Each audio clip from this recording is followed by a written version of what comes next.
Проти окупації Криму Росією протестували напередодні і в Берліні. Там біля Бранденбурзьких воріт провели акцію в рамках всесвітньої кампанії «Liberate Crimea».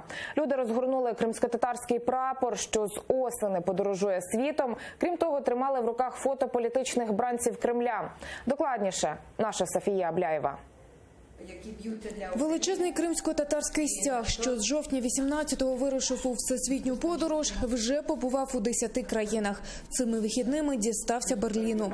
У посольстві України в Німеччині усі бажаючі залишили на ньому побажання – українською, німецькою та кримсько-татарською. Після цього громадські активісти Берліну перед Бранденбурзькими воротами влаштували демонстрацію, присвячену 5-й річниці окупації Криму.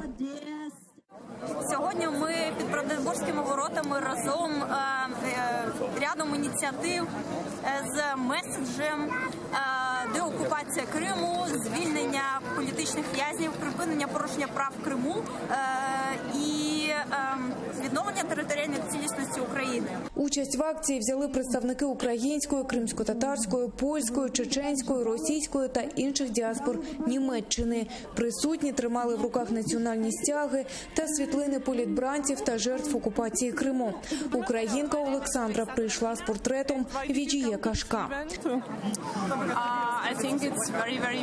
Це дуже важливо пам'ятати та говорити про окупацію Криму. Зараз ми згадуємо вже 5-ту річницю окупації. Я прийшла, бо хочу закликати пам'ятати про те, що Крим має бути деокупований. Це дуже важливо. Це дуже великий сигнал для мешканців Німеччини, що демократія у небезпеці.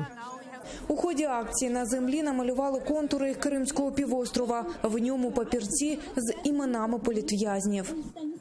Положили камінець як символ того, що вони не вільні наразі і вони потребують допомоги, і що вони потребують уваги зі сторони світу, в тому числі і з Німеччини. За кілька метрів від цієї акції відбулася контрдемонстрація.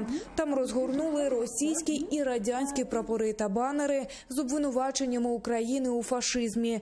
Проросійська акція була несанкціонованою, тому тривала недовго.